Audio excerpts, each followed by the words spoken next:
It's Wednesday, June 25th, 2025. The latest coordinated media hoax just dropped, turning our focus back to the homeland, and RFK Jr. just did it again. Next on the AM Update. CNN is scum, and so is MSDNC. They're all, and frankly, the networks aren't much better. We would have continued cutting. The difference, of course, is at this time, all forecasters are expecting pretty soon some significant inflation will show up from tariffs. And oil prices coming down is extraordinarily disinflationary. Seeing is that the stage is being set for a much lower sustainable inflation rate. And you've accepted $2 million from pharmaceutical companies in contribution, more than any other member of this committee.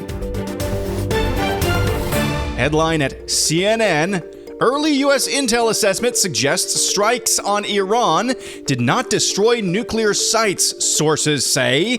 CNN published a story yesterday citing anonymous sources within the intelligence community saying that the bunker busting 30,000 pounds worth of bombs didn't do anything in its strikes against the Fordo nuclear facility on Saturday night. Yes, the story was written, at least in part, by the same author of the infamous Politico piece back in 2020, which declared that the Hunter Biden laptop from hell was quote-unquote Russian disinformation. Secretary of Defense Pete Hegseth spoke to CNN saying, quote, based on everything we've seen, and I've seen it all, our bombing campaign obliterated Iran's ability to create nuclear weapons. Our massive bombs hit exactly the right spot at each target and worked perfectly. The impact of those bombs is buried under a mountain of rubble in Iran. So anyone who says the bombs were not devastating is just trying to undermine the president and the successful mission.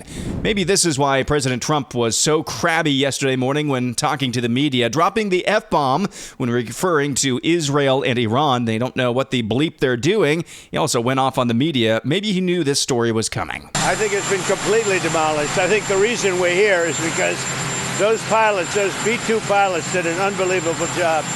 And, you know, the fake news, like CNN in particular, they're trying to say, well, I agree that it was destroyed, but maybe not that destroyed. You know what they're doing? They're really hurting great pilots that put their lives in the line.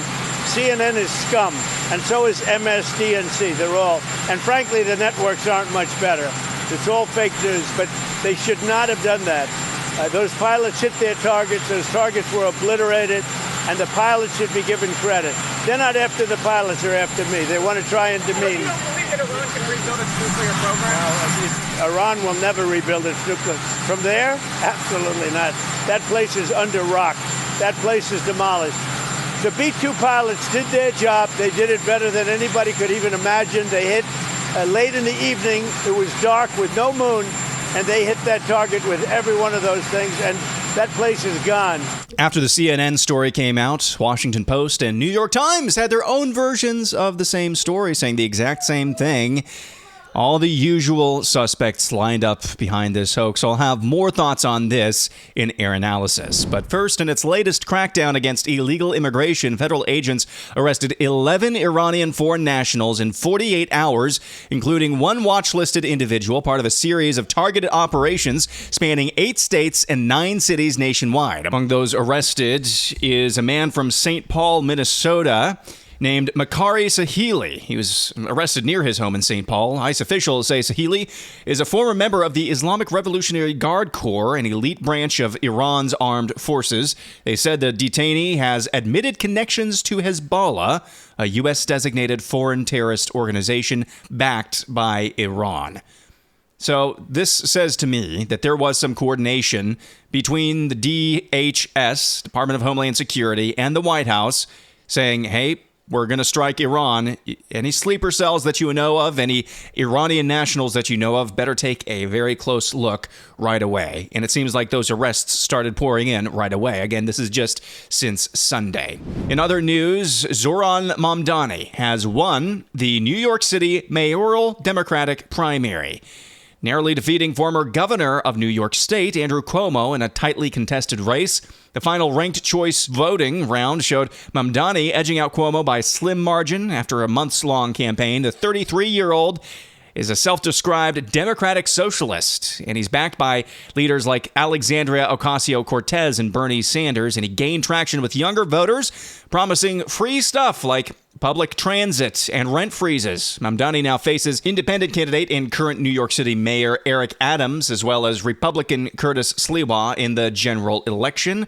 Close victory, of course, highlights the growing influence that the crazy branch of the Democrat Party has within that party at large. Turning our eyes back home, President Trump posted on Truth Social yesterday, quote, "Now that we have made peace abroad, we must finish the job here at home by passing the great big beautiful bill and getting the bill to my desk ASAP. It will be a historic accomplishment for the great people of the United States of America as we begin the celebration of our country's 250th birthday. We are finally entering our golden age, which will bring unprecedented safety, security, and prosperity for all of our citizens. To my friends in the Senate, lock yourself in a room if you must. Don't go home, and get the deal done this week. Work with the House so they can pick it up and pass it immediately. No one goes on vacation till it is done." I told you yesterday about some of Congressman Chip Roy's concerns about the big, beautiful bill that's making its way through the Senate. Well, he signed on to a letter along with a few other House leaders demanding that John Thune, Senate Majority Leader, actually make sure that there are some changes to Medicare. And if there's not, at least expand health savings accounts. That seems like a pretty reasonable ask, because what I'm seeing coming out of the big, beautiful bill in the Senate is nowhere close in some areas like it was to the version that came out of the House. Federal Reserve Chairman Jay Powell testified in front of a panel on Capitol Hill yesterday, discussing why he will not cut interest rates, which of course would free up a lot of capital around the economy. If you just look at the basic data and don't look at the forecast, you would say that we would have continued cutting. The difference, of course, is at this time, all forecasters are expecting pretty soon that some significant inflation will show up from tariffs. Now, we can't just ignore that. But we're not. We're just saying let's wait and see more. That's all we're doing. Yeah, trust the models, trust the forecast. That sounds familiar. It's not been a great decade for modeling, like computer modeling, forecasting, out and about. He said this same, or at least very similar types of things back in like March and April. And now we have many more months of data. And now we have months of data showing that there's very little inflation happening, and he's saying the same thing. Council of Economic Advisors Chairman Stephen Miran says there's one X factor when it comes to inflation that people like Jerome Powell aren't talking about or taking into the equation. Yeah, no, I mean, you're completely right. You're right again, Larry. I mean, oil prices coming down is extraordinarily disinflationary, so powerfully disinflationary.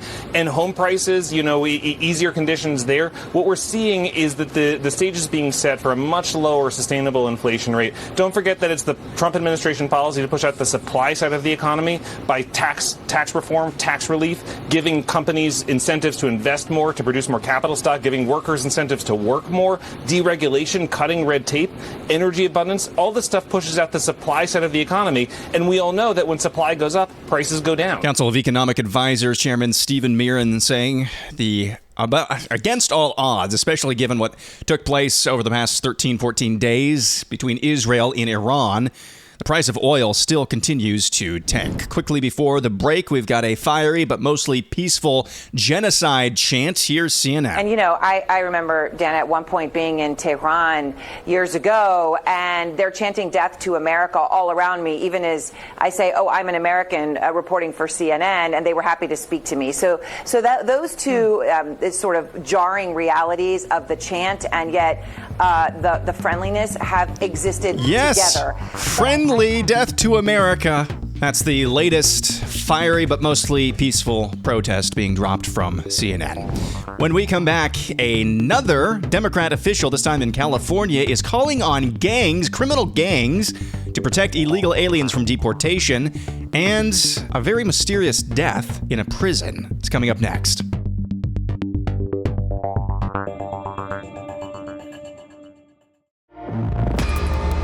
Not for nothing, but I want to know where all the cholos are at in Los Angeles.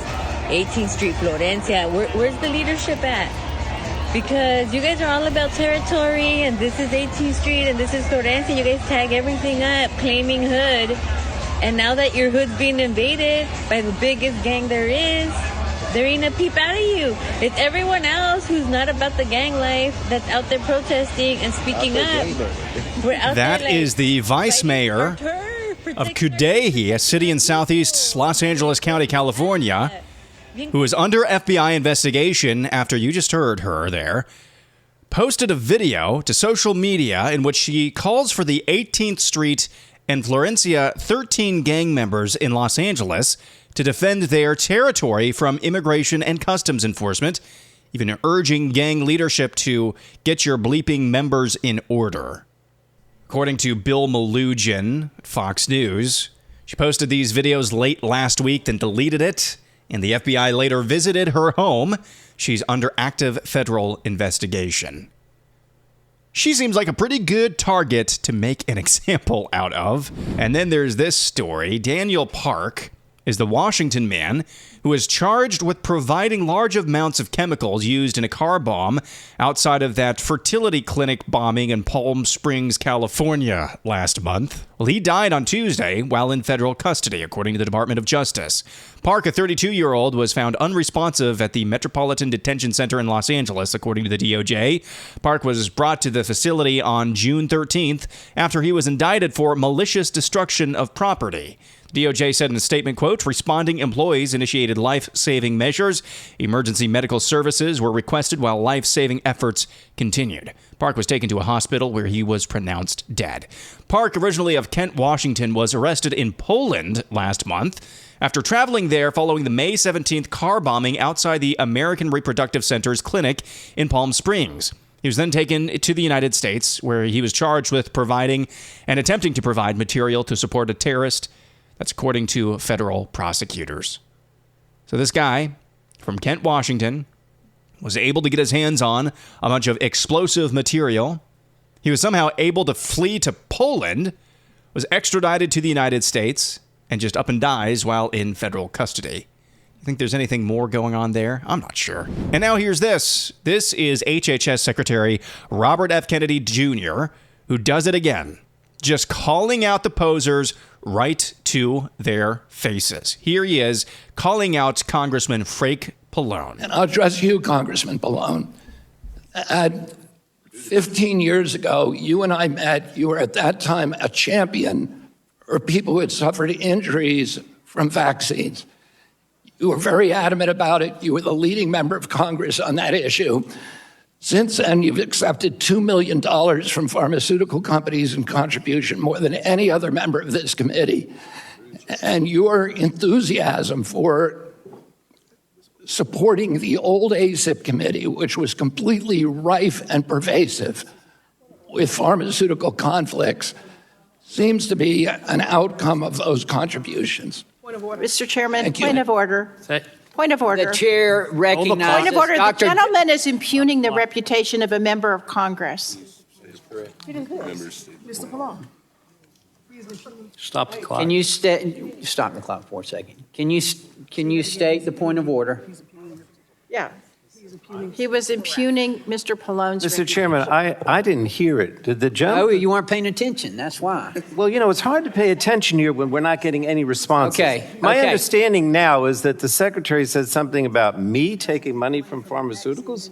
Is that what he said? That's why he's not fighting for the secretary implied that Mr. Pallone would not fight for vaccine victims because he took money from the pharmaceutical industry.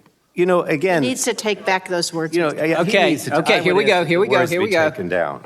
This, Mr. Secretary, this is a valid point of order, I'm told. So I'd ask you if you would please take back those words. Yeah, as soon as you start rattling the cage a little bit, take that back. You can't say that here. Point of order. You know, RFK Jr. was talking yesterday, too, about wanting every American to have access to wearable health tracking technology. No, thank you. No, thank you very much indeed. But as long as he keeps doing things like that, to congressmen like that, just pointing out, why are you opposed to this? Oh, isn't it interesting how much money you've taken from the pharmaceutical industry? and keeps working towards, again, baby steps to making America healthy again, even if he does have a few kooky things like wearable technology for everybody, it's going to be hard for me to call him a failure. And finally, air analysis, slightly acidic, mostly necessary. Usually when I see headlines like what I saw yesterday about the CNN story claiming, based on sources, of course, that the strike on the Fordo nuclear facility was not at all effective, I don't even bother to read much of the story. I really don't. But for whatever reason, yesterday afternoon, I decided to actually read the story from CNN. And it was filled with the same, just like I said, anonymous sourcing, very dubious. But something stuck out to me about this story. They actually quoted, and it's unclear whether or not Caroline Leavitt and Pete Hegseth were actually talking to CNN or of their own volition they put out statements dealing with the subject at hand. But CNN made it sound like they actually provided that outlet with statements, talking to CNN. So I disregarded the whole thing, as I typically do with these stories coming from mainstream media. But something stuck in my craw for some reason. Why would the White House even give CNN the time of day on a story like this? That stuck in my craw.